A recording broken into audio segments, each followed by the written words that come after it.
lagi nih di acara yang paling ditunggu-tunggu, yaitu Check Sound. Yeay! Bareng gue Asri Dan gue Frida yang akan menemani kalian di beberapa menit ke depan.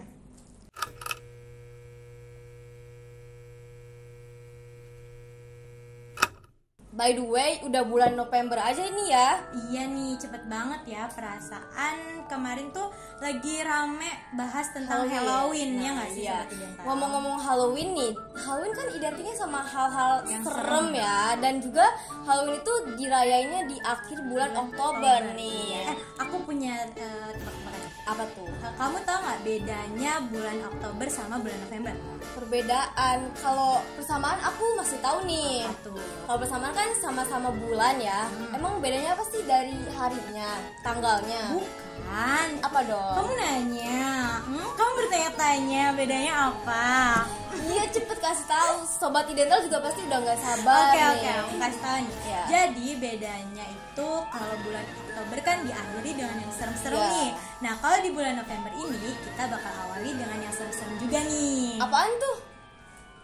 Yang kalau misalnya di bulan Oktober itu kan ada Halloween Iya. tuh di akhirnya. Nah, kalau di awal bulan November ini kita bakal awali dengan cerita-cerita serem dari sobat-sobat Identitas. Oke, kita mulai aja yang dari cerita yang pertama itu dari Eldian nih. Katanya apaan tuh? Apaan tuh? Enggak. Positif Enggak, aja mungkin ini kena angin. Kena angin ya, sobat dah. Identitas. Harus berpositif thinking ya. Oke, lanjut ya. Ini katanya dari Aldia, setiap hari jam 12 malam di ujung gang hingga lapangan belakang nih ada perempuan dirantai kakinya berlumuran darah seperti korban pasung dan penyiksaan. Wah, serem sih. Tetapi beliau sangat ramah dengan saya dan dia sempat bicara kepada saya kalau dia tuh enggak mengganggu warga di kampung gitu. Dia hanya melintasi rumah-rumah buat ingin menyapa gitu loh katanya tuh. By the way namanya Jessie. Ada namanya? Ada namanya Ada. ya. Terus kayak dia dari rumah ke rumah itu berarti dia ganggu apa gimana? Enggak, katanya cuman lewat-lewat aja, Silaturahmi mungkin ya. Oke. Oke. Next kita cerita dari Salsa Aurelia nih. Jadi waktu aku umur berapa ya lupa, pokoknya kelas 5 SD nih. Aku kan lagi ikut nenek check up di salah satu dokter yang ada di Cirebon. Aku berangkat pas sore tuh sekitar jam 4 atau jam 5 gitu ya. Terus nunggu antrian dulu. Nenek aku baru masuk ruang dokter pas habis maghrib nih. Dan bodohnya aku nanya, namanya juga masih bocil ya katanya tuh. Iya, dia tuh kebetulan main di depan yang ada playgroundnya gitu, main perosotan sama ayunan. Posisi itu kan baru maghrib ya. Nah dia nih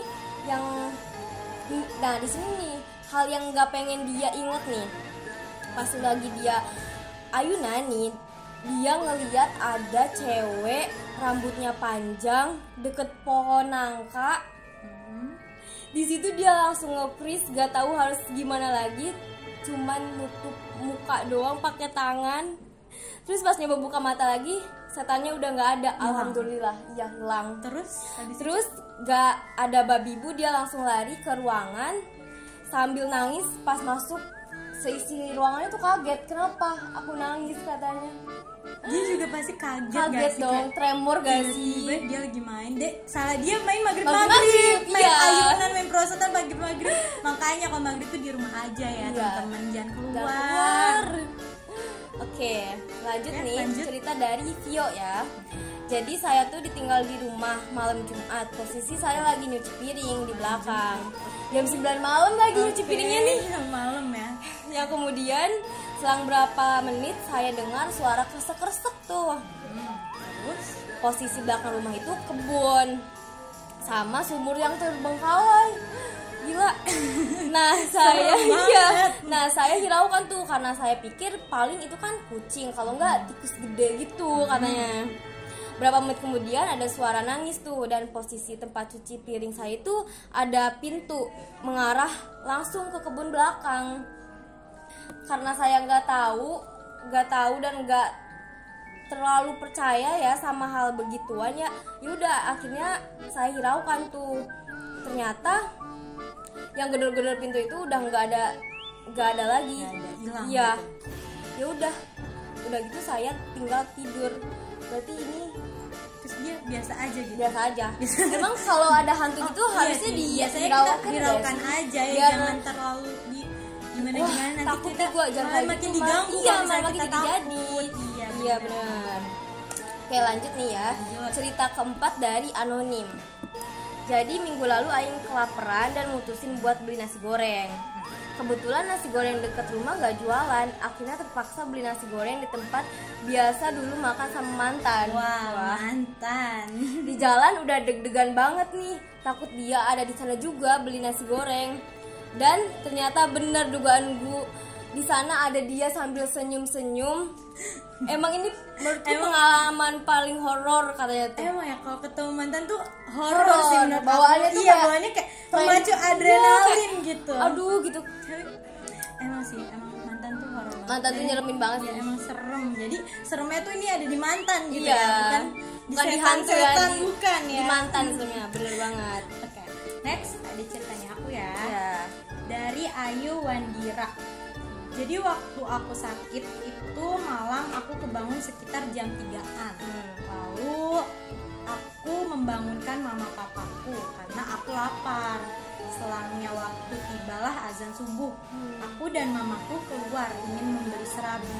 Nah, aku dan mamaku jalan menuju ke tukang serabi.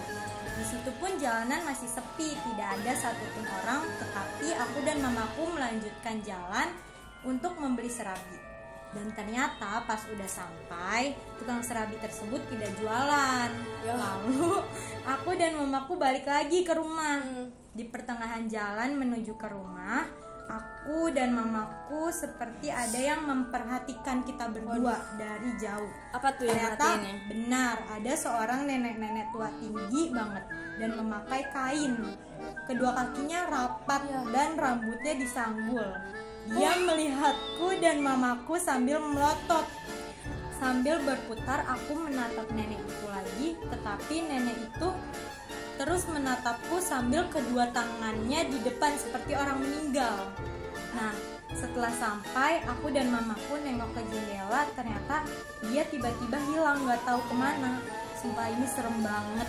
Serem banget gak sih? Serem banget kayak Emang nenek-nenek itu tengah malam, lihat nenek-nenek subuh-subuh lihat nenek-nenek kayak gini, tinggi.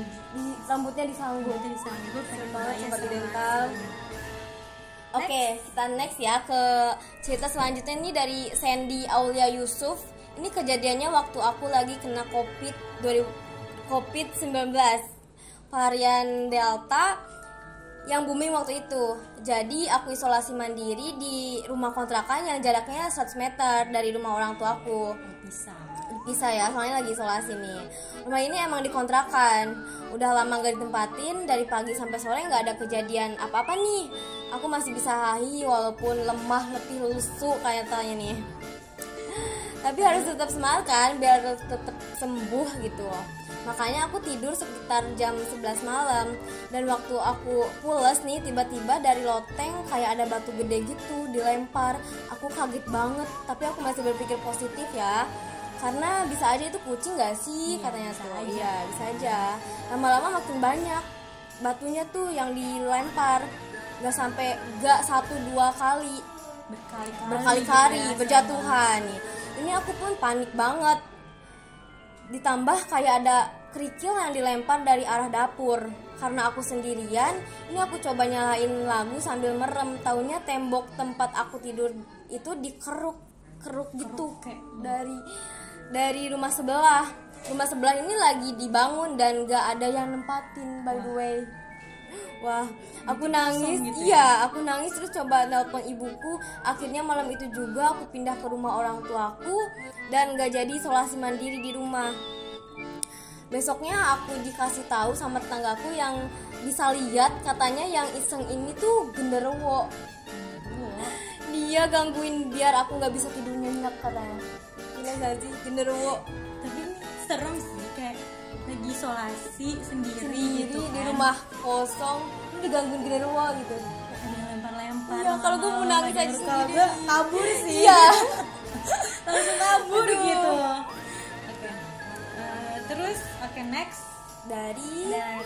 ada cerita dari Reizal Zahara. Ini ceritanya di gunung gitu ya. Jadi waktu aku pergi muncak di Gunung Ciremai via jalur pendakian Palutungan. Nah, arah turunnya itu kebetulan udah sore, sekitar jam 5:30 maghrib. Posisi kami saat arah turun itu di jalan setapak. Jadinya itu sendiri-sendiri gitu, kayak antrian gitu jalannya. Jadi kanan kiri gue itu hutan semua. Pada saat di perjalanan, gue bawa tas gunung yang di sampingnya alias di tempat minum gue dijadiin tempat naro matras. Jadi di samping tas gitu naronya. Matras yang gue bawa itu warnanya hitam dan panjang gitu, jadi kayak dari pinggang ke atas melebihi kepala. Itu gue taruh di sebelah kiri tas. Dan pada saat itu entah kenapa gue ngerasa pusing yang bukan kayak pusing biasanya. Yang gue rasain itu kayak halusinasi gitu pokoknya. Tapi setengah sadar gitu, masih agak sadar gitu. Nah, belum lama dari setelah pusing, gue ngerasa ada yang ngeliatin dari arah gue, dari arah kanan gitu. Karena gue ngerasa pusing, jadi gue gak peduli sama itu. Gue cuman fokus sama jalan aja. Tapi entah kenapa gue ngerasa ada bayangan hitam tinggi banget. Itu kayak ngeliatin aja gue selama gue jalan. Nah, gue pikir itu matras yang gue bawa kan. Dan gue baru inget kalau matras gue itu ditaruh di sebelah kiri. Sedangkan yang ngeliatin itu dari sebelah kanan. Siapa tuh yang ngeliatin? Terus gue baru dan saat itu gue ngerasa takut ditambah pusing halusinasi gitu. Karena gue orang yang gak percaya akan begituan. Dan gue kira itu kera atau sebagainya gitu. Karena kan di hutan ya. Masih positif thinking ya di situ. Gue tengok ke kanan dan itu ternyata sosok yang tinggi banget, gede gitu, dan matanya merah, rambutnya juga sepanjang kaki. Ya ampun. Dan dia ketawa senyum melihat gue. Setelah itu gue nggak tahu kenapa yang gue rasain itu semua gelap, kayak seolah-olah nggak ada apa-apa di sekeliling gue, dan gue nggak tahu apa yang terjadi. Tapi kata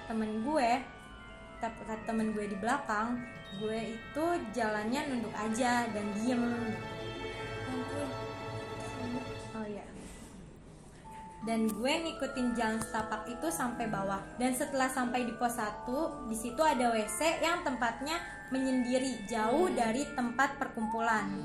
Tiba-tiba gue jalan ke situ dan ngedenger seperti terompet Mesir gitu. Kayak terompet tari ular Di ala hutan Mesir kan? gitu. Di hutan kan? Kayak di hutan ada orang Udah agak normal gak sih? Iya, mainin terompet Mesir. Dan gue otomatis bingung karena tiba-tiba udah sampai situ aja dan gue di situ sendirian di depan WC itu. Terus tiba-tiba muntah gitu. Dan teman-teman gue langsung nolongin gue saat itu. Setelah itu gue ngerasa baik-baik aja walaupun agak lemes gara-gara muntah. Dan alhamdulillah setelah itu kami melanjutkan perjalanan untuk sampai pos akhir di bawah dengan penjagaan dari teman-teman gue selama perjalanan. Ya ampun, Ini serem banget gak sih? Kayak merinding gitu loh. Tapi emang kalau muncak tuh kita harus kita super harus hati-hati sih. karena Kayak banyakin apalagi doa. kan hutan itu kan tempat yang sakral ya, banyak makhluk-makhluk kayak gitu. Jadi ya. kita harus banyakin doa juga. Kita harus jaga diri sikap, ya, jaga hati-hati. hati-hati. Iya, supaya nggak ada gangguan-gangguan gitu. Ya. Next ada cerita dari Geiska Jason Mendita Gallagher. Ini panjang banget ya namanya namanya. bagus banget ya.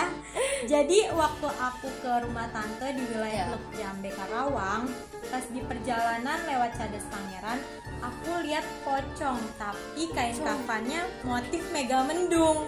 Gimana? Masa pocong? Pocongnya batikan gitu. Aku lihat pocong tapi kain kafannya motif Megamendung.